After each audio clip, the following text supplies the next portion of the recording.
Marco, société Neopost. Donc Neopost est un fournisseur de solutions de traitement du courrier et est un acteur majoritaire dans la communication digitale et dans tout ce qui est solutions logistiques. Alors, on a commencé la démarche d'éco-conception en 2006, d'abord avec un état des lieux, ce qui nous a, donc l'état des lieux sur les machines à affranchir le courrier, qui nous a conduit à travailler sur la diminution de la consommation d'énergie. On a réussi à diminuer de 50% de la consommation d'énergie, réduction de la taille des emballages, donc autour de 10%, et puis amélioration de la recyclabilité de l'ordre de 75%. En tout cas, on arrive à un taux de recyclabilité de l'ordre de 75% des produits. Suite à cela, on a déployé la démarche sur d'autres centres de recherche et développement, notamment en Hollande, aux Pays-Bas.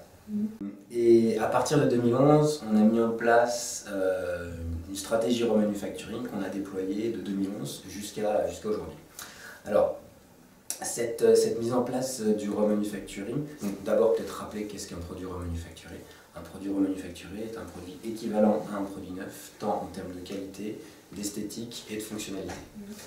Donc on n'a aucune différence entre un produit neuf et un produit remanufacturé. Donc historiquement, Neopost avait une activité de refurbishment depuis une vingtaine d'années. Donc le refurbishment, c'est quoi? C'est on récupère la machine du terrain, on la nettoie rapidement et on la remet sur le terrain avec une diminution de prix de l'ordre 20 à 30%. En fait, donc cette activité historique est due à trois principaux facteurs. Un premier facteur qui est la réglementation. On a une réglementation postale qui nous oblige à récupérer le produit quand il arrive en fin de vie.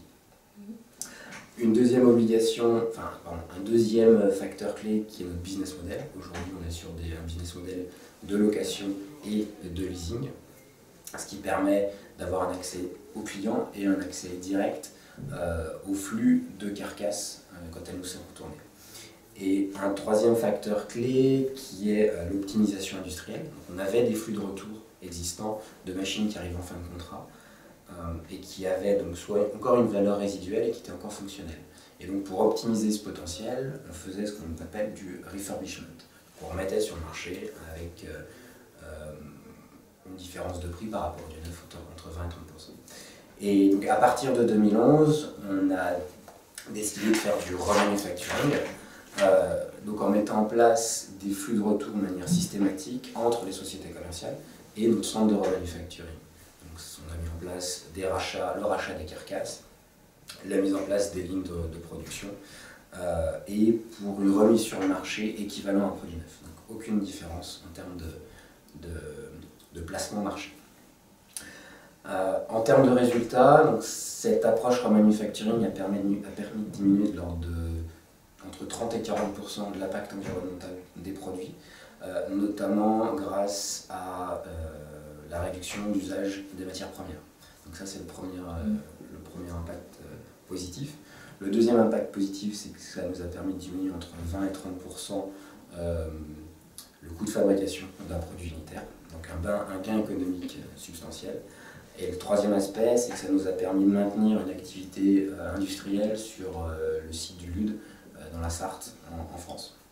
Donc les véritablement trois gros impacts importants. Qu'est-ce que je voulais dire d'autre? Oui, alors en fin 2013, on a mis à peu près 15% des produits mis sur le marché étaient remanufacturés. Et on va avoir une tendance plutôt à la hausse dans les prochaines années.